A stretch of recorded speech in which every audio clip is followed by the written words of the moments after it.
Hey, folks.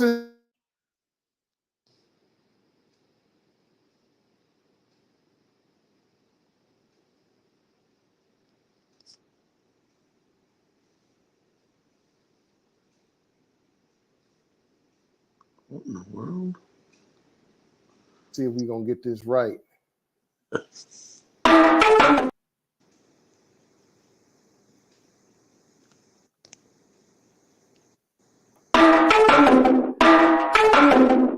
I'll tell you what.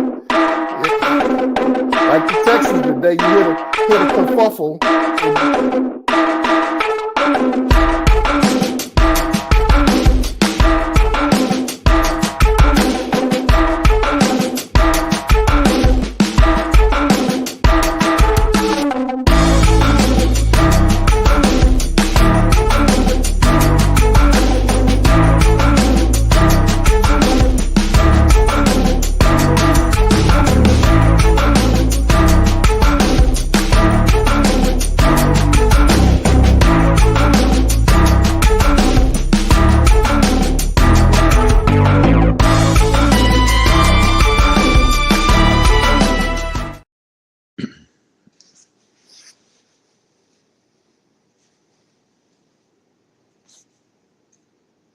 Level.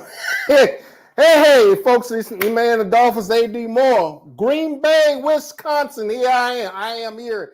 Yes, I made the road trip. I'll check it off the bucket list. Your Houston Texans had that 3-game winning streak snapped today as they go down to defeat to the Green Bay Packers. A 45-yard field goal from McManus, 3 seconds left on the clock. I'll be candid with you. I thought it was a little time management involved in that, but that's not the real reason why they lost today.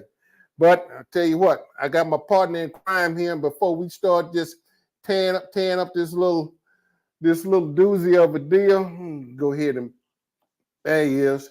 There he is. What the hell is that? What vintage? What? Vintage 1955, the year I was born. It says below that. It says age to perfection. Yeah, so is corn whiskey too, but I don't know if you call it. Hey man, some of it after that game today. But you know what? Taking everything in consideration, we are going to break it down. Texas today had opportunities. Opportunities was there today. Offensively, I don't think CJ played real well today. Yeah. I think we got to start trusting some of the other receivers there. We know Nico is out. Nico won't be back for at least another couple of weeks. And I think we're going to start trusting some other receivers other than, say, Stephon Diggs. I think Tank Dell got hidden for a while today. Yep. And I personally, I'm just looking at it. I think that, it's just looking at some situations, man. I think that the Texans today probably could. Xavier Hutchinson showed what he could do if given a bigger role, and I think it's time for him to get a bigger role. I think it's time for John Mechie to finally get out there and let's see. I mean, I don't know if they lost confidence in this young man. I don't think they have, but I think he needs to be given an opportunity to go play. And the only way you're gonna fight, practice is one thing, but you got to give him the game. And the opportunities are there for both of those young men to get in there and get moving. And I think today they didn't get it. They weren't allowed to expose their talents. But I think the Green Bay Packers had a lot to say about that today. Elvin, your initial thoughts, because for a little bit there, and that was a question I put to CJ about the time management when they because it looked like instead of going for a touchdown, they decided that they elected to play for the field goal. And I thought that if the opportunity had presented itself, could CJ had a check out of a run play and go to a pass because they had stacked the line. And it was opportunity. If you could get out, if they could stack the line and give you the opportunity, could you have taken advantage of it? He said no, but be that as it may, I just think that if that was opportunity was there and they had stacked the line in there, yeah, you go for it. I mean, regardless of the fact that you want to run the clock down. If you can score a touchdown as opposed to kicking a field goal, you really put the pressure on the team, and that's what I think they did not do today.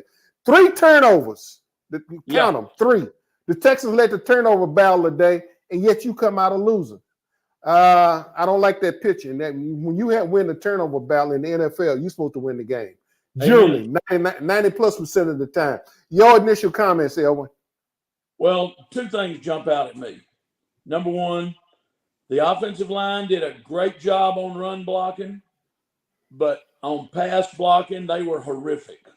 I don't know what happened, but it's like they forgot how to pass block. I kept noticing throughout the entire game, every time CJ dropped back, there was people in his face. Offensive line got to do better on that. And I thought there were times today that Bobby Slowick missed the boat. Now I'm with you. You get 3 turnovers off a team, there is no excuse for losing the game. And I'm sure, I say sure, I wasn't obviously at LAMBEAU. I wasn't in the post game. But I'm sure D'Amico is pretty frustrated that they were only able to pass for 86 yards today. Yeah, that was in fact, I'm a play. That was one of the clips because I asked him about the runs that and Joe Mixon had 115 yards rushing today, folks.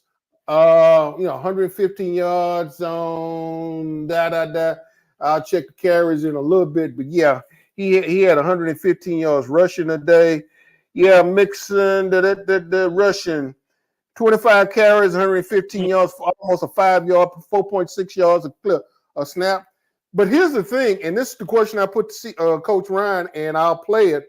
They were seen to execute well on the zone scheme, but when it came down to mano a mano, they didn't win the line of scrimmage today. They didn't win like they should have. No, D'Amico Ryan said we actually physically got pushed back. They played on our side of the ball today when it come down on some of those run plays. Because I'll play that, but yeah, Texans again. I thought opportunities. Though you got I think they got one of the and here's the other thing. They had a couple other turnovers that they had in their hands and just couldn't get it done. Yeah, so you're right. But you know what, Elwin? That's the NFL. It happens like that. I mean, so you got to like I mentioned, the team Green Bay, those guys in the whiteout today, and I'm gonna tell you something, man. LAMBEAU, in my first time in there, I was somewhat awestruck with being in LAMBEAU. Went around yesterday and had a chance because the Packers were having sort of like big fan appreciation and all. So I was able to come over here. Pictures got Vince Lombardi, Curly Lambeau, and the like, and able just to get around and look at the atmosphere today. Hey man, Green Bay only 100. There's a population of only 107,000 people. Yeah, but yet known as Title Town. Not even as big as Freeport, Louisiana. And here's the uniqueness about it, Elvin. The city owns the team. That's the exception to the rule as far as the NFL. There are 31 other majority owners. The majority owners, as far as the Packers are concerned, is Green Bay. Is Green Bay, Wisconsin. The fans. This is the exception to the rule. The fans on the team. Atmosphere today. Driving through the neighborhoods, fans walking up to the stadium.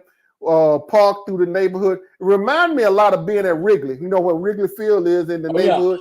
Yeah. It reminded me a lot of being at Wrigley today. And, folks were just accommodating, and they were jamming, having a good time, pregame, postgame. They were having a good time. So I have to tip my hat to the folks in Green Bay, Wisconsin.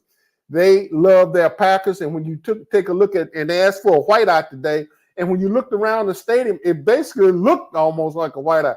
I mean, there were some fans with the traditional green, the green jersey, but for the most part, everybody came. They said come with a whiteout, and when you looked around it, and I took pictures of it, and just looking around the stadium, it did look like a whiteout there. It looked like it had snowed, great atmosphere for football today, man.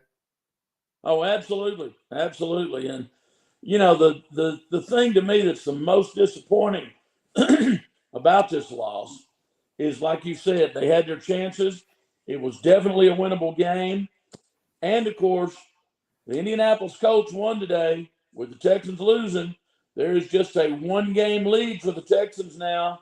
And we all know next Sunday at NRG, the Colts come to town. You lose that game, and technically you drop down into second place as good as you started. And that's, I don't think that'll happen. D'Amico has already proven this year he can bring the team back after a loss. But this one was really disappointing because it was so winnable, and that makes next week extremely critical now. Well, here's the other thing. Both of your starting linebackers were out today. True.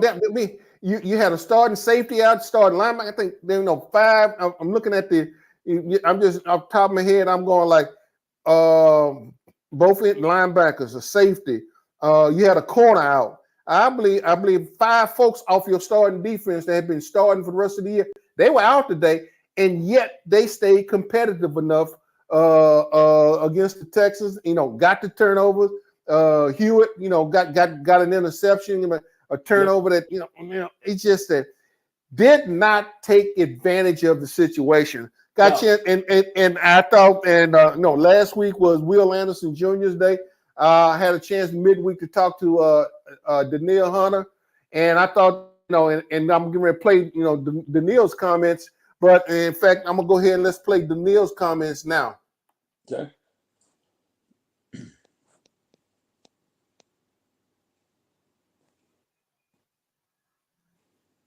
Really, in the week we've been able to play at, LAMBEAU, and it's a good place to play football. Today, lived up to its expectation. Came out on the short end,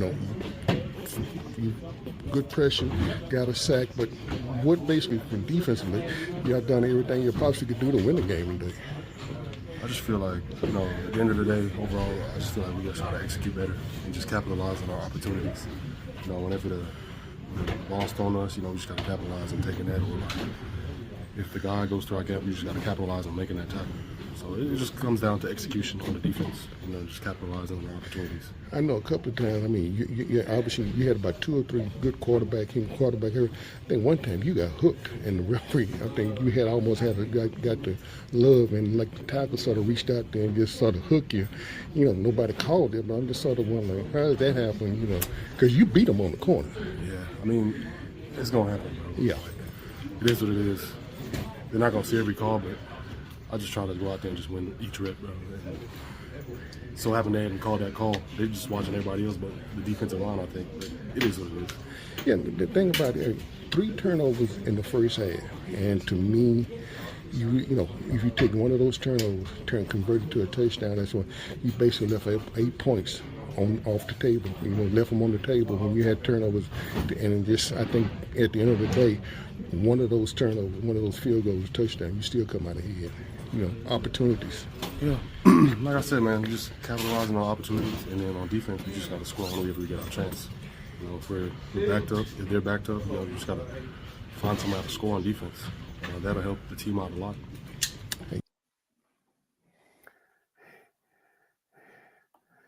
Yeah, Elwin, Danielle I think he was very nice in his approach. Yeah. He could have been a whole lot more frank. Yeah, because you say, and we mentioned it earlier, Texans threw 2 interceptions, a muff punt, and you only get 2 field goals out of the deal. Nah.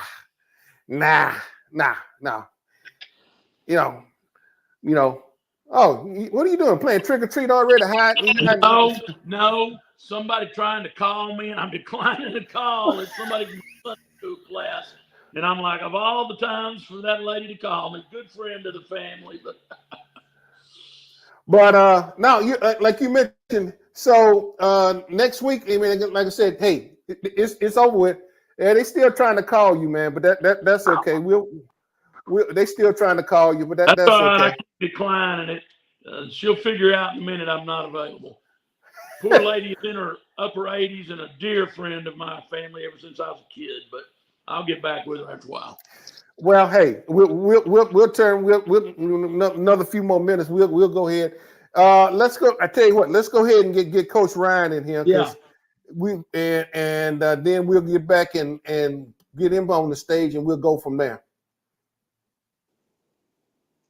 Just sort of our scheme, y'all, particularly in the third quarter, they just kept sort of frustrating y'all, particularly on the run. Even though Joe got some good run, it just seemed like the zones was better than what your head on blocking.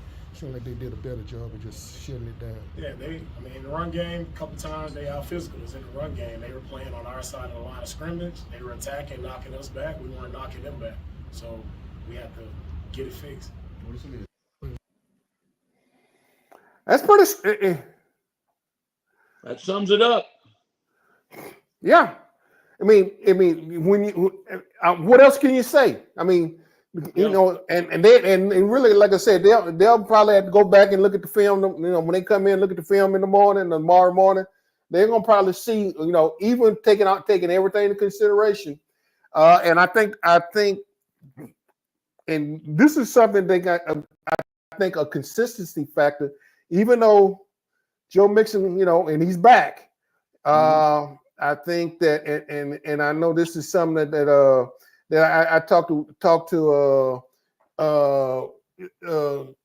Green, about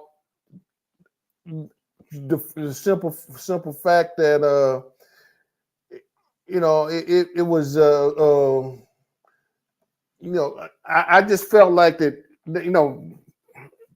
a little discombobulation, man.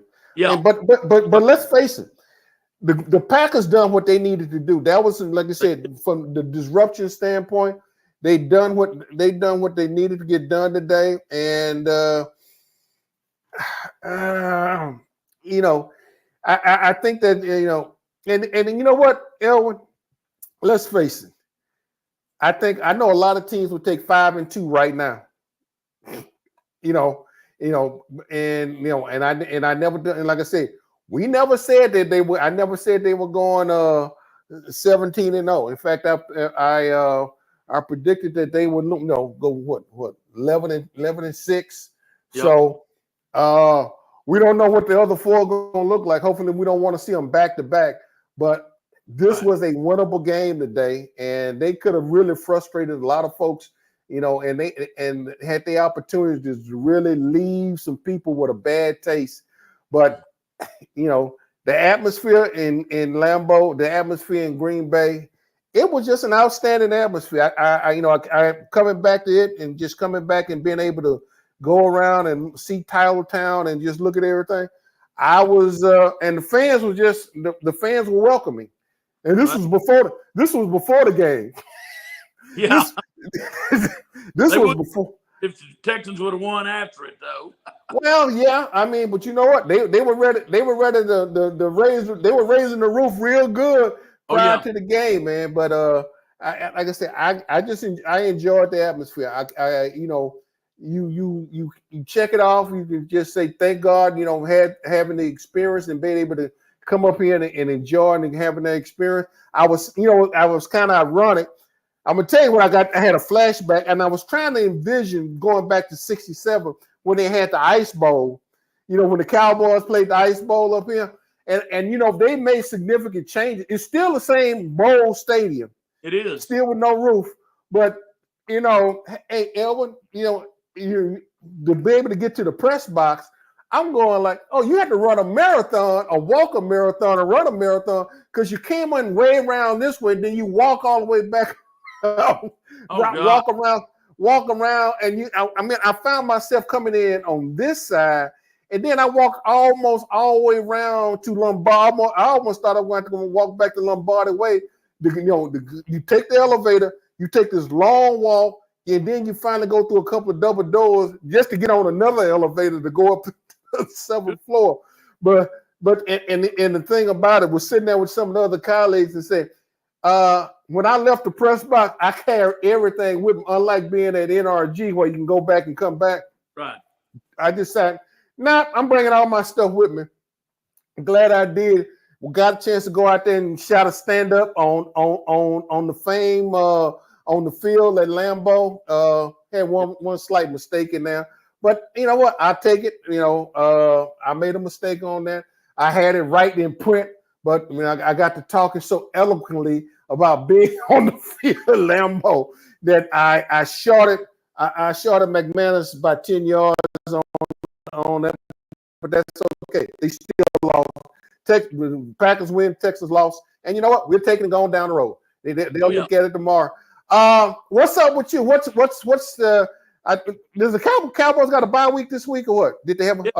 I marked myself safe from being stressed out by the Cowboys on Facebook a while ago. And last Sunday, after the Cowboys game, when I went in for Mike McCarthy and Dak Prescott's press conferences, they were like, "Oh, it's no big deal. We're 3-3." McCarthy said, "We'll look at the video. We'll get it fixed during our bye week, and we'll be in great shape and ready to go next week." And then Dak came in, and somebody asked him, "What do you got to do?" He said, "We got to look in the mirror. We'll look in the mirror and fix it." Well, guess what? Their fix-it is next Sunday, they go to Levi's Stadium to take on the 49ers, the team that's knocked them out of the playoffs the last 2 years. I don't see anything being fixed in Dallas next week. But I got to be honest, it's been a tough couple of days for me. Thank the good Lord, my Gilmer Buckeyes won the other night, 31-23, to go to 2-0 in district. But my Longhorns blew it against Georgia last night. And then, of course, the Texans blew it. And right now, my Chiefs are beating San Fran 28-12, but the Niners are on the Chiefs' 1 yard line. And they got 1:14 left in the game. So, hopefully the Chiefs hold on, and I'll get 1 out of 3. If I lose all 3, I'm going to be crying in my iced tea tomorrow. Well, you know what? I don't think nobody predicted the Chiefs to go undefeated, but I tell you what, they are still a tough out. I tell you what, the Texans had again. Not to be repetitive, like this, like a glue horse, like this horse that you take into the glue factory. Go ahead and shoot it and take it on in there. Yep. But opportunities were there for the Texans today that did not take advantage of. I think there are some repetitive things that the offensive line has got to get cleaned up. There's got to be some consistency done. I think you got to trust them. And hopefully if I get back in time, get to the locker room tomorrow, even though I may or may not get back in time to get to the locker room tomorrow, because I'm leaving out early in the morning out of from Milwaukee, driving over from Green Bay to Milwaukee first thing in the morning. Hopefully we'll get to see, that they will get some of this cleaned up and get back out there and just, the consistency. I tell you what, though, the Indianapolis Colts, that's not going to be an easy out next week for the Texans. That's a divisional game. And better. Yeah, and the thing about it, that was their first victory of the year. They beat the Colts, went up there to Lucas Oil Field and took care of the Colts. So trust me, the Colts are coming down here to extrapolate some vengeance, for that opening home loss. So we'll see. And the thing about it, the Texans are going to have to deal with their injury situation. That's it. And next man up, like I say, D'Amico said, there's no excuses. Whoever's out there, they got there. They got a Texans jersey on the front. Forget about the name on the back. It's what's on the front, and they expecting, to step in and play. So again, I'm going back. I think if we with Nico Collins being out, we already know he's going to be out. the thing about it, give Hutchinson, give Mitchie. Let's give these kids an opportunity to go. I think Hutchinson made a night. He did a Nico Collins type catch down there today. Let's get the ball to him a little bit more. I want to see this kid get the ball a little bit more. Obviously, we're gonna see more Joe Mixon. I think Joe. I mean, besides Mixon, I mean Damian Pierce. Rather, I think he got bottled up today, and I think a couple of times on some runs.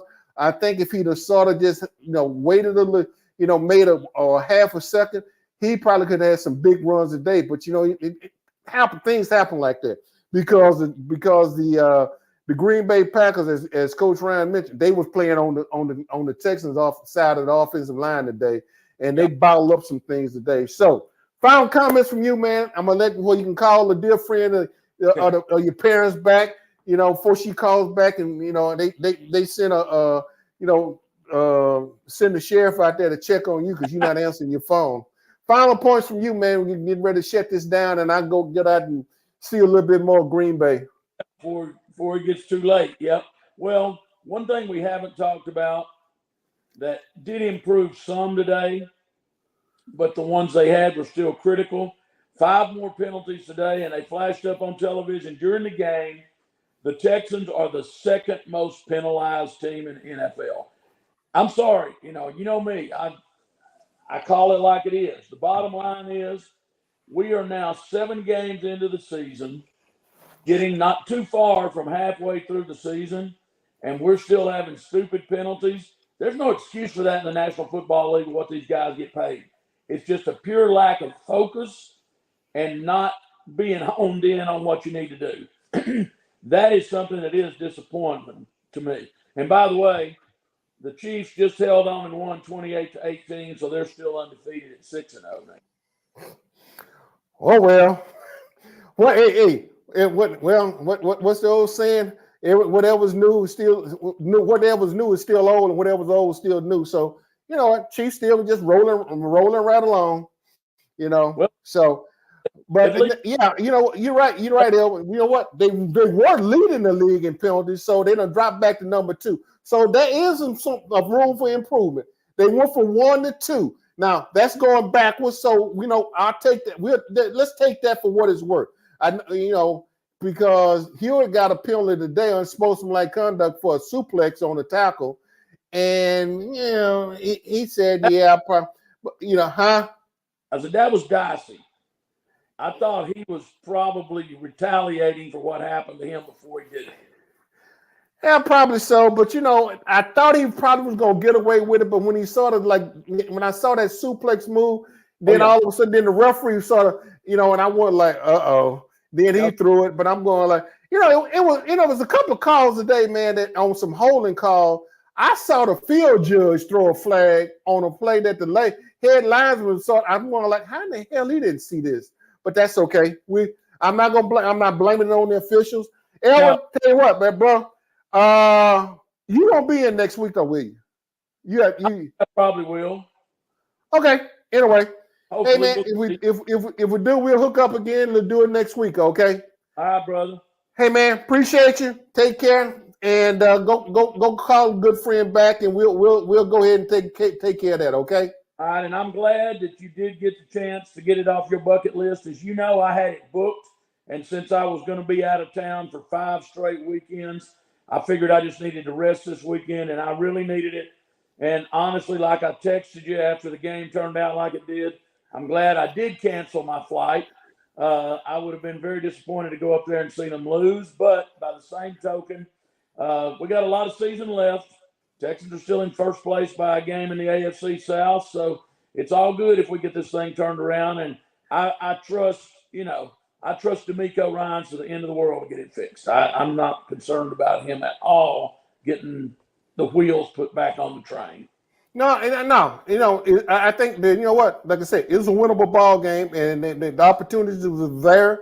They didn't capitalize, and when you don't take care of your business like you're supposed to, that's what happened today. You let a team slide back in. In fact, and I, not to beat this dead horse, But you know, two of those turnovers, two of those field goals, that if one of those field goals had resulted in a touchdown, we could have had a much different outcome to this ball game. But we didn't. So, you know, and let's face it, the Texans had one game in closing seconds on other team. Yep. So now it happens to them. And so they fans get to stay at home and get to respond and react accordingly. So tip your hats to the Packers today. They earned it, AD. And, you know, how many times have we heard this? I know you've been covering the NFL a long time, too. I started covering the Cowboys in 1977.